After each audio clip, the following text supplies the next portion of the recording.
Greetings and salutations. Welcome to Knife Chats with Tobias.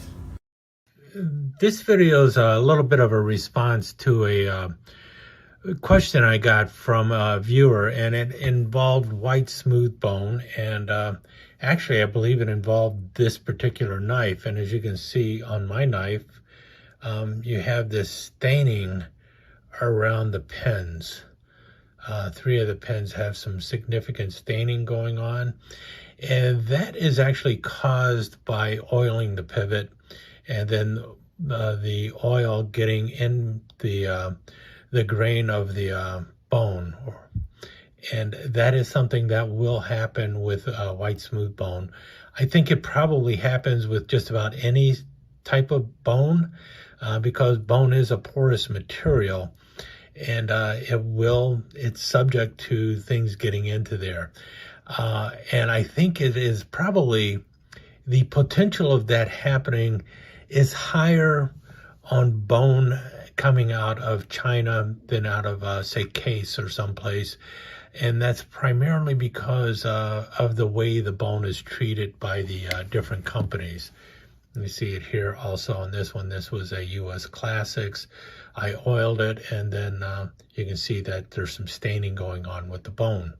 And this one actually has pin cracks.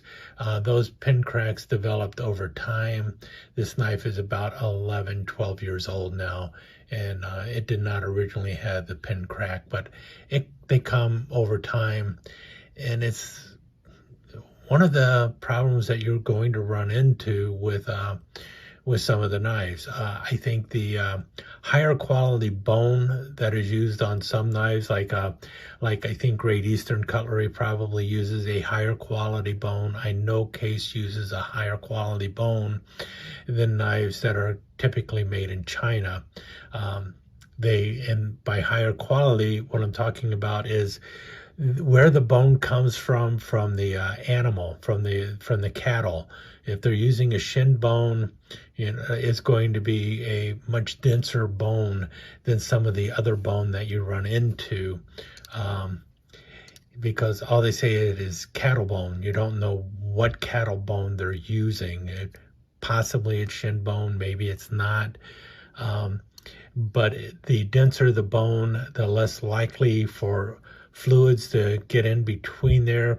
Also, often the bone is, especially in the United States, I believe, it is pressure treated so that under pressure, just like with like micarta and other things, the bone is treated with a resin, and the resin fills in the porous areas of the bone, making it harder and stiffer. That process may not always happen with knives coming from overseas. So these are things that people have that are legitimate concerns when they're talking about the price of the knife coming out of China. It's something you really do have to think about. Is the knife that is being made in the United States, is it all just the production cost, or are other things going on with the knife to reduce the cost of production overseas? It isn't always just the price of labor, the how much they're paying their workers. It's also how much are they paying for the product, and how have they treated that product. That has always been a complaint. Now, I'm not trying to bash Rough Rider for this at all, because I still stand behind Rough Rider, but this is something that you will commonly see in white smooth bone. I do not have enough white smooth bone coming out of American knife companies to tell you if oil will stain their white smooth bone as easily as it does like the Rough Rider knives and other knives. And I also will tell you that the staining kind of dissipates as the oil spreads out throughout the handle, and it does lighten over time, but it does not ever completely disappear. Now, one thing that you could do to kind of disguise that is to artificially age your white smooth bone, like I've done with the handle here. This is that M5-1 bayonet that I turned into a trench knife. I didn't have a handle for it, so I made a handle for it. And the handle is a piece of white smooth bone. And you can see lines and stuff in there and everything. What I did to age it was basically I soaked it in boiling hot black tea for a period of time. I don't know how long I boiled it, but that's what I did. And what it does is it takes on a little bit of the brown of the tea, and that will help hide any kind of stains that happen to be in the knife handle. And it basically just kind of gives you an antique white smooth bone.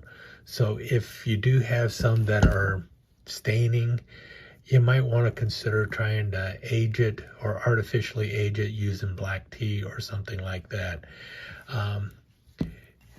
But I thought I would talk about that a little bit and let people see what will happen. And eventually you're going to have to oil your knife.